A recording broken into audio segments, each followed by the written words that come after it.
देखो आज अपने चुम्बक के बारे में चर्चा करेंगे और जिसके अंदर का चुम्बक का भाग अपने 3 पढ़ेंगे। उससे जो पीछे वाली वीडियो है उसमें क्या अपने चुम्बक के भाग फर्स्ट और भाग सेकंड पढ़े हैं, जिन पर क्या अपने विस्तार से चर्चा की हुई है। स्थायी चुम्बक, अस्थायी चुम्बक और चुम्बक पर अपने चर्चा की हुई है। तो आप क्या पीछे वाली वीडियो को एक बार जरूर देखें ताकि चुम्बक का जो टॉपिक है आपको अच्छी तरह से याद हो जाए, क्लियर हो जाए। ठीक है भाई, तो कोई भी अब आपका डाउट है वो क्लियर हो जाए, कोई रहे ना। ठीक है, तो सारे क्वेश्चन क्या है शॉर्ट वीडियो के अंदर क्या अपने चुम्बक के भाग फर्स्ट और सेकंड पड़ा हुआ है। तो आप पीछे वाली वीडियो को एक बार जरूर देखें ताकि चुम्बक है आपके अच्छी तरह से क्लियर हो जाए। ठीक है, तो आज अपने चुम्बक का भाग 3 पढ़ेंगे। क्या पढ़ेंगे? चुम्बक का भाग 3 पढ़ेंगे, जिसके अंदर क्या है अपने चुम्बक पर के बारे में चर्चा करेंगे कि चुम्बक है वो कितने भागों में इनका वर्गीकरण किया गया, क्या क्या चीज़ें इसके अंदर होती है। तो आप क्या वीडियो को एंड तक बने रहना भी, क्योंकि शॉर्ट वीडियो 12-13 मिनट की वीडियो होगी, तो शॉर्ट वीडियो को पूरे एंड तक देखना है ताकि क्या है आपको अच्छी तरह से क्लियर हो जाए। तो देखो चुम्बक का भाग 3 पढ़ेंगे, जिसके अंदर अपने पढ़ेंगे चुम्बक पदार्थों का वर्गीकरण। चुम्बक पदार्थों का वर्गीकरण, तो ये चुम्बक पदार्थों का जो वर्गीकरण है इस पर क्या काफी क्वेश्चन पूछे गए भाई, चाहे वो लाइनमैन के हो, चाहे वो अपने इंस्ट्रक्टर के हो, चाहे अपने आईटीआई के एग्जाम में, इन पर क्या सभी पर क्या है डीआरडीओ है, जितने भी वैकेंसी है तो क्या है चुम्बक पर जो अपना ये चुम्बकीय पदार्थों का वर्गीकरण, इस पर 1 या 2 क्वेश्चन हमेशा पूछे जाते हैं। तो मैं आपको इस प्रकार याद करवाऊंगा कि आप भूलोगे नहीं। तो आप अपने क्या वीडियो को एंड तक बने रहना भी। देखो चलते हैं टॉपिक पर। चुंबकीय पदार्थों का जो वर्गीकरण है वो 3 भागों में किया जाता है, या 3 भागों में किया गया है। चुंबकीय पदार्थों का जो वर्गीकरण है वो 3 भागों में किया गया है। लोह चुंबकीय पदार्थ, अणु चुंबकीय पदार्थ और प्रति चुंबकीय पदार्थ। कितने भागों में किया गया है? लोह चुंबकीय पदार्थ, अणु चुंबकीय पदार्थ और प्रति चुंबकीय पदार्थ। देखो ये ना पूछे तो ये आ सकता है पेपर में, है एक ही चीज। देखो लोह चुंबकीय पदार्थों को फेरा चुंबकीय पदार्थ के नाम से भी जाना जाता है। लोह चुंबकीय पदार्थों को फेरा चुंबकीय पदार्थों के नाम से भी जाना जाता है।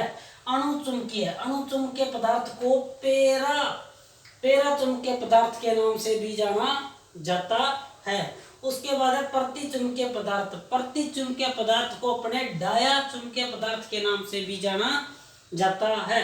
प्रति चुंबकीय को डाया चुंबकीय भी कहते हैं, अणु चुंबकीय को पेरा चुंबकीय भी कहते हैं, लोह चुंबकीय को फेरा चुंबकीय पदार्थ भी कहते हैं।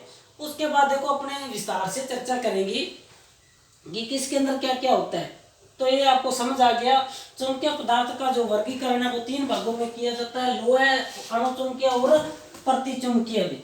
उसके बाद चलते हैं अपने लोह चुंबकीय पदार्थ पर। लोह चुंबकीय जो पदार्थ होता है, नाम ही क्या है? लोह चुंबकीय। तो देखो जो लोहे के कणों को अपनी ओर आकर्षित करे वो लोह चुंबकीय पदार्थ कहलाते हैं। आसान सी भाषा में मैंने बता दिया, लोह चुंबकीय पदार्थ जो लोहे के कणों को अपनी ओर आकर्षित जल्दी करे वो लोह चुंबकीय पदार्थ कहलाते हैं। या ऐसे कह दें कि इनके अंदर चुंबकीय क्षेत्र में रखने पर इनके अंदर जो चुंबकत्व है वो बना रहता है। ठीक है, जैसे लोहा है, लोहे का टुकड़ा, तो उसके अंदर क्या जब भी चुम्बक के पास लेकर जाते हैं तो क्या वो चिपक जाता है। दोबारा लेके जाएंगे, हटाएंगे तो फिर भी चिपक जाएगा। 3 बार लेके जाएंगे 3 बार चिपक जाएगा, 5 बार लेके जाएंगे तो 5 बार चुम्बक के साथ लोहे का टुकड़ा चिपक जाता है। ठीक है, उसी प्रकार उसके अंदर क्या है लोहे का गुण है तभी तो वो चिपक रहा है। और जैसे अणु चुंबकीय पदार्थ होते हैं उनके अंदर लोहे का गुण नहीं होता। जैसे अपना तांबा है, आपने देखा होगा, ये बहुत कम आकर्षित करते हैं, चुंबक इनको बहुत कम आकर्षित करती है। चलते हैं पहले लोह चुंबकीय पदार्थ पर। देखो क्या होता है, चुंबकीय क्षेत्र में रखने पर ये चुंबक बन जाते हैं। लोह चुंबकीय पदार्थ वे पदार्थ होते हैं जो चुंबक क्या है अपनी ओर आसानी से कैच कर ले। जो अपनी चुंबक है वो इनको आसानी से क्या है कैच कर ले। ठीक है, आकर्षित कर ले, वो क्या है लोह चुंबकीय पदार्थ कहलाते हैं। और इन्हें चुंबकीय क्षेत्र में रखने पर ये चुंबक बन जाते हैं। क्या बन जाते हैं? चुंबकीय बन जाते हैं। और चुंबकीय क्षेत्र हटा लेने पर, यानी कि इनके अंदर चुंबकीय क्षेत्र हटा ही लिया फिर भी क्या इनके अंदर चुंबकता बना रहता है। जो चुंबक का जो गुण होता है फिर भी इनके अंदर बना रहता है। और वे क्या कहलाते हैं? लोह चुंबकीय पदार्थ कहलाते हैं। लोह चुंबकीय पदार्थ कहलाते हैं। तो पेपर में क्या पूछा जाता है, कौन से पदार्थ है जो लोहा चुंबकीय पदार्थ के अंदर आते हैं। देखो लोहा आता है, निकल, कोबाल्ट, कठोर स्टील, एल्निको, एल्कोमेक्स, फेराइड आदि। लोहा चुंबकीय पदार्थ के अंदर कौन कौन से पदार्थ आते हैं, तो लोहा आता है भाई, लोहा, निकल, कोबाल्ट, कठोर स्टील, एल्निको, एल्कोमेक्स, फेराइड आदि। तो इनको क्या है, चुंबक जल्दी से आकर्षित कर लेती है भाई, लोहा, निकल, कोबाल्ट, कठोर स्टील, एल्निको, एल्कोमेक्स, फेराइड आदि। इनको क्या है, जो अपने चुंबक होते हैं वो जल्दी से आकर्षित कर लेती है, और चुंबक हटाने के बाद भी क्या है, इनके अंदर चुंबकत्व का गुण बना रहता है। तो ये वो पदार्थ है भाई, याद रख लेना। ऑप्शन में आपको कई बार ये दे दे, पूछ ले कौन सा नहीं है लोहा चुंबकीय, या दे दे भी कौन सा लोहा चुंबकीय पदार्थ के अंदर कौन कौन से आते हैं, तो ये होते हैं भाई, ध्यान रखना। उसके बाद है गुण। लोहा चुंबकीय पदार्थ का क्या गुण महत्वपूर्ण है, इस पे चलते हैं। देखो तो लोहा चुंबकीय पदार्थ है, इनके गुण के बारे में, इनकी जो चुंबकशीलता का मान है वो 1000 से क्या होता है, अधिक होता है, 1000 से अधिक होता है।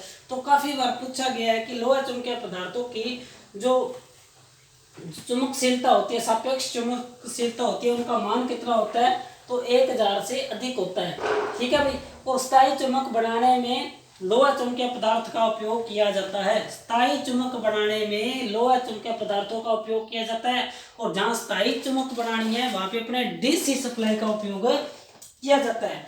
और क्या है, इनकी जो धारणशीलता होती है, धारणशीलता क्या होती है, ग्रहण करना। धारणशीलता व प्रतिष्ठम, प्रतिष्ठम क्या होता है, जो चुंबक के मार्ग के अंदर जो बाधा उत्पन्न करता है वो प्रतिष्ठम कहलाता है। जो चुंबकीय सर्किट के अंदर, चुंबकीय सर्किट के मार्ग में जो बाधा उत्पन्न करता है वो प्रतिष्ठम कहलाता है। इनके धारणशीलता व प्रतिष्ठम क्या होते हैं, उच्च होते हैं। क्या होते हैं, उच्च होते हैं। तो ये था लोहा चुंबकीय पदार्थ के गुण। तो क्या होते हैं लोहा चुंबकीय पदार्थ, वो पदार्थ जिनको क्या चुंबक आसानी से क्या है अपने पास आकर्षित कर ले, वो लोहा चुंबकीय कहलाते हैं। और लोहा चुंबकीय पदार्थ के अंदर लोहा, निकल, कोबाल्ट, कठोर स्टील, एल्निको, एल्कोमेक्स, फेराइड आदि आते हैं। और गुण क्या होना चाहिए, इनकी चुंबकशीलता का जो मान है वो 1000 से अधिक होता है। और क्या है भाई, स्थायी चुंबक बनाने में लोहा चुंबकीय पदार्थ का उपयोग किया जाता है। और क्या भाई, इनकी धारणशीलता व प्रतिष्ठम क्या होते हैं, उच्च होते हैं। उसके बाद नेक्स्ट अपना अणुचुंबकीय। अणुचुंबकीय पदार्थ को अपने पेरा चुंबकीय पदार्थ भी कहा जाता है। अणुचुंबकीय पदार्थ को अपने पेरा चुंबकीय पदार्थ भी कहा जाता है, और समचुंबकीय पदार्थ भी कहा जाता है। क्या होते हैं, चुंबकीय क्षेत्र में रखने पर चुंबकत्व उत्पन्न होता है। जब अपने क्या है चुंबक क्षेत्र कौन सा होता है, जहाँ पे क्या है कोई चुंबक है एन और एस की, ये इसका क्या होता है पास, जहाँ पे क्या है कोई लोहे के कण पर लेके जाए तो चिपक जाए, जो जहां तक क्या है इसको आकर्षित, कोई पदार्थ को आकर्षित करने का जो एरिया वो क्या चुंबकीय क्षेत्र होता है। ठीक है, चुंबकीय क्षेत्र में रखने पर चुंबकत्व उत्पन्न होता है, और चुंबकीय क्षेत्र हटाने पर चुंबकत्व समाप्त हो जाता है। यानी कि कोई जैसे तांबा है, तांबे को क्या चुंबकीय क्षेत्र में लेके जाएंगे तो उसके अंदर चुंबकत्व क्या का गुण होगा, और उस तांबे को दूर लेके तो उसके अंदर क्या चुंबक का गुण समाप्त हो गया। तो वो पदार्थ क्या कहलाते हैं, अणुचुंबकीय पदार्थ कहलाते हैं। जो क्या जैसे चुंबक है, जिन पदार्थों को चुंबक बहुत हल्के से आकर्षित करती है, अचानक से नहीं करती, हल्के से मामूली सा हल्का फुल्का आकर्षित करती है, वो पदार्थ अणुचुंबकीय पदार्थ के अंदर आते हैं। ठीक है, जैसे अपना तांबा है, पीतल है, एल्यूमिनियम है, मैग्नीज ऑक्सीजन है, ठीक है, हवा है, प्लेटिनियम है, म्यू मेटल है, परमेल्वोय है आदि। ठीक है भाई। तो इसके अंदर काफी बार पूछा भाई हवा है वो किन पदार्थों के अंदर आती है, तो हवा है वो अपनी अणुचुंबकीय या समचुंबकीय या अणुचुंबकीय या फिर पेरा चुंबकीय पदार्थ के अंदर आती है। तो काफी बार हवा के बारे में पूछा गया है। तो हवा किन पदार्थों में आती है, तो हवा अणुचुंबकीय, समचुंबकीय, पेरा चुंबकीय पदार्थों के अंदर आती है। क्या गुण होना चाहिए इसमें, इनकी जो चुंबकशीलता का जो मान होता है वो 1 से अधिक होता है, 1 से अधिक होता है, जबकि 1000 से कम होता है। याद रखना, इनकी चुंबकशीलता का मान 1 से अधिक होता है जबकि 1000 से कम होता है। अस्थायी चुंबक बनाने में अणु चुंबकीय पदार्थों का उपयोग किया जाता है और इनकी जो धारणशीलता व प्रतिष्ठम है वो क्या होती है, कम होती है, निम्न होती है। और क्या है, अस्थायी चुंबक बनाने में हमेशा सप्लाई किस सप्लाई का यूज किया जाता है, तो वो ऐसी सप्लाई का यूज किया जाता है। उसके बाद नेक्स्ट है प्रतिचुंबकीय। प्रतिचुंबकीय या अचुंबकीय पदार्थ या विषम चुंबकीय पदार्थ, एक ही बात है भाई। प्रतिचुंबकीय पदार्थ कह दो, अचुंबकीय पदार्थ कह दो, डायाचुंबकीय पदार्थ कह दो, विषम चुंबकीय पदार्थ कह दो। तो सामान्य भाषा में कह देता हूं कि वह चुंबक जिन पदार्थों को चुंबक बिल्कुल भी आकर्षित ना करे या चुंबक को कोई फर्क ना पड़े, ठीक है, जिन पदार्थों को चुंबक बिल्कुल भी आकर्षित न करे या चुंबक पे कोई प्रभाव न पड़े, तो बिल्कुल भी आकर्षित न करे, वो क्या कहलाते हैं, प्रतिचुंबकीय पदार्थ कहलाते हैं, अचुंबकीय कहलाते हैं, विषम चुंबकीय कहलाते हैं। एक ही बात है भाई। डायाचुंबकीय कह दो, प्रतिचुंबकीय कह दो, अचुंबकीय कह दो, विषम चुंबकीय कह दो, एक ही बात है, ठीक है। तो वह पदार्थ जिनको चुंबक क्या है बिल्कुल भी आकर्षित न करे वो कौन से कहलाते हैं, प्रतिचुंबकीय पदार्थ कहलाते हैं। उसके बाद है चुंबकीय क्षेत्र में रखने पर चुंबकित नहीं होते, यानी कि चुंबकीय क्षेत्र में कोई पदार्थ इनके अंदर रखेंगे, चाहे लोहा को रखेंगे, लोहा तो आता ही नहीं है, लोहा किस में आएगा, लोहा चुंबकीय में आएगा। वे पदार्थ जिनको चुंबक क्षेत्र में रखने पर चुंबकित नहीं होते। अब आपको नहीं पता, जल को अगर अपने चुंबक के पास लेके जाएंगे, ये कोई चुंबक है NaOH, इसके पास अपने जल लेके जाएंगे तो जल को चुंबक आकर्षित नहीं करेगी। जैसे ग्रेफाइट है, प्लास्टिक है, बिस्मिथ है, ठीक है, कोई रबड़ है, इनको अगर अपने चुंबक के पास लेके जाएंगे तो क्या चुंबक इनको बिल्कुल भी आकर्षित नहीं करेगी। तो वे पदार्थ जिनको क्या चुंबक बिल्कुल भी आकर्षित नहीं करे वो प्रतिचुंबकीय पदार्थ कहलाते हैं। जैसे नमक है, बिस्मिथ है, एंटीमनी है, ग्रेफाइट है, कांच है, रबड़ है, प्लास्टिक है आदि। इसके अंदर एक वर्ड है बिस्मिथ। बिस्मिथ सबसे स्ट्रॉन्ग प्रतिचुंबकीय पदार्थ है।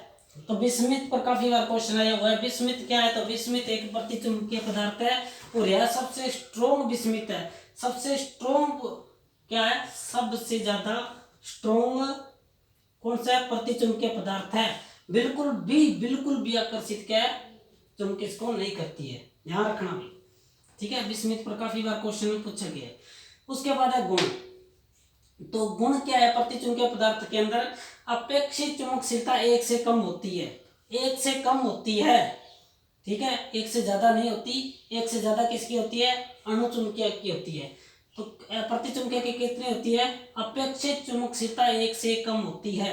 और ये पदार्थ चुंबकीय बल रेखाओं का विरोध करते हैं, और जो चुंबकीय बल रेखाओं का जो विरोध करते हैं वो प्रतिष्ठम कहलाता है, याद रखना भी। और चुंबकीय पदार्थों की बल रेखाओं की जो दिशा है वो मैक्सवेल के नियम से ज्ञात की जाती है या दाहिने हाथ के अंगूठे के नियम से ज्ञात की जाती है। तो काफी बार क्या है, इसकी जो चुंबकशीलता पर काफी बार क्वेश्चन पूछा गया है। जितने भी कंपटीशन एग्जाम है उनमें क्या है, चुंबकशीलता या तो वो डाया की पूछ लेता है, अणुचुंबकीय की पूछ लेता है, लोहा चुंबकीय की पूछ लेता है, काफी बार पूछा गया है। या वो लोहा चुंबकीय पदार्थों के अंदर पूछ लेता है कौन कौन से पदार्थ आते हैं, तो वो कौन कौन से आते हैं, लोहा चुंबकीय में लोहा, निकल, कोबाल्ट, कठोर स्टील, एल्कोमैक्स, फेराइड आदि आते हैं। और अणुचुंबकीय में क्या पूछता है, ये पूछता है भाई कौन कौन से पदार्थ आते हैं, तो कौन से आते हैं, तांबा, पित्तल, एल्यूमिनियम, मैग्नीज, ऑक्सीजन, हवा, प्लेटिनम, म्यू मेटल, परमेल्वियो आदि अणुचुंबकीय पदार्थ के अंदर आते हैं। और डाया में कौन कौन से आते हैं, नमक है, बिस्मिथ है, एंटीमनी है, ग्रेफाइट है, कांच है, रबड़ है, प्लास्टिक है आदि किस में आते हैं, प्रतिचुंबकीय पदार्थ में आते हैं। उसके बाद एक क्वेश्चन हो रहा है, देखो लोहा चुंबकीय पदार्थ होती है, इनकी जो सापेक्ष चुंबकशीलता है वो अधिक होती है। कितनी होती है, अधिक होती है। कितनी होती है, लगभग 1000 या 1000 से ज्यादा होती है। उसके बाद है अणुचुंबकीय पदार्थों की जो चुंबकशीलता होती है, सापेक्ष चुंबकशीलता होती है, वो कितनी होती है, 1 से थोड़ा अधिक होती है या 1 से थोड़ा अधिक होती है या 1000 से कम होती है या 1 से अधिक होती है, ठीक है भाई। उसके बाद है डाया चुंबकीय पदार्थों की जो सापेक्ष विद्युतशीलता है वो 1 से कितनी होती है, सापेक्ष चुंबकशीलता कितनी होती है? 1 से कम होती है। डाया की 1 से कम होती है, अणुचुंबकीय की 1 से थोड़ा अधिक होती है, लोहे की कितनी होती है? लगभग 1000 या 1000 से अधिक होती है। तो इन पर क्या काफ़ी बार क्वेश्चन पूछा गया, तो आपने क्या कन्फ्यूजिंग नहीं होना, नहीं होना, नहीं होना, ठीक है। लोहा चुंबकीय की कितनी होती है? 1000 या 1000 से ज़्यादा होती है। अणुचुंबकीय की 1 से थोड़ा अधिक या 1 से थोड़ी सी या हल्की फुल्की ज़्यादा होती है, कैसे भी घुमा फिरा ले, ठीक है, पर 1 से ज़्यादा होगी थोड़ी सी, ठीक है। और डाया चुंबकीय की 1 से कम होती है। तो ये लोहा चुंबकीय, अणुचुंबकीय, प्रतिचुंबकीय पदार्थ थे जिन पर अपने विस्तार से चर्चा की है। तो आप वीडियो का स्क्रीनशॉट ले सकते हैं, इसका नोट्स बना सकते हैं, वीडियो को 1 या 2 बार दोहरा लें ताकि आपका क्वेश्चन गलत ना हो, ठीक है। तो इनसे क्या, अगर आपने वीडियो को पूरा देख लिया, समझ लिया, तो कोई भी क्वेश्चन आपका गलत नहीं होगा, ठीक है। ज़्यादातर क्वेश्चन क्या है, इनके पदार्थों पर पूछे जाते हैं कि कौन सा पदार्थ किसके अंदर आता है। एक इनकी चुंबकशीलता पूछी जाती है। तो ये 2 क्वेश्चन काफ़ी ज़्यादा पूछे जाते हैं। और आपको सामान्य भाषा में मैं बता देता हूँ, जिनको क्या चुंबक अचानक, जैसे कोई चुंबक है N और S, जिनको चुंबक क्या बिल्कुल जल्दी से आकर्षित करे, जैसे लोहा है, लोहे को बिल्कुल जल्दी से आकर्षित कर लेती है, तो वो लोहा चुंबकीय पदार्थ कहलाते हैं। जिनको क्या बिल्कुल जल्दी से आकर्षित कर लेती है चुंबक, वो लोहा चुंबकीय कहलाते हैं। और अणुचुंबकीय पदार्थ वह पदार्थ होते हैं जिनको क्या चुंबक बहुत हल्के फुल्के आकर्षित करती है, जैसे तांबा है, एल्यूमिनियम है, पित्तल है, इनको बहुत बिल्कुल हल्के से आकर्षित करती है, ज़्यादा नहीं करती। और डाया चुंबकीय के अंदर जैसे नमक है, विषमित है, जल है, इनको तो बिल्कुल भी नहीं करती। जैसे मिट्टी है, जल है, इनको क्या बिल्कुल भी नहीं करती। विषमित है, एंटीमनी है, ग्रेफाइट है, इनको बिल्कुल भी नहीं करती। तो वो क्या कहलाते हैं? डाया प्रकार के पदार्थ कहलाते हैं, याद रखना भी, ठीक है। तो ये था आज का अपना छोटा सा टॉपिक, चुंबक का भाग 3, जिसके अंदर अपने चुंबकीय पदार्थों का वर्गीकरण के बारे में चर्चा की है। ये मेरा यूट्यूब चैनल है RS इलेक्ट्रीशियन थ्योरी 29 RS। इस चैनल को आप लाइक, शेयर और सब्सक्राइब जरूर करें, और बेल आइकन का बटन भी दबाएं ताकि नोटिफिकेशन आप तक पहुंच जाए। तो इस चैनल को आप लाइक, शेयर और सब्सक्राइब जरूर करें, ताकि ITI से संबंधित, इलेक्ट्रीशियन थ्योरी से संबंधित जितने भी वीडियो आपको इस चैनल पर मिल जाएगी। तो अपने मिलते हैं चुंबक के भाग 4 पर, तब तक के लिए धन्यवाद।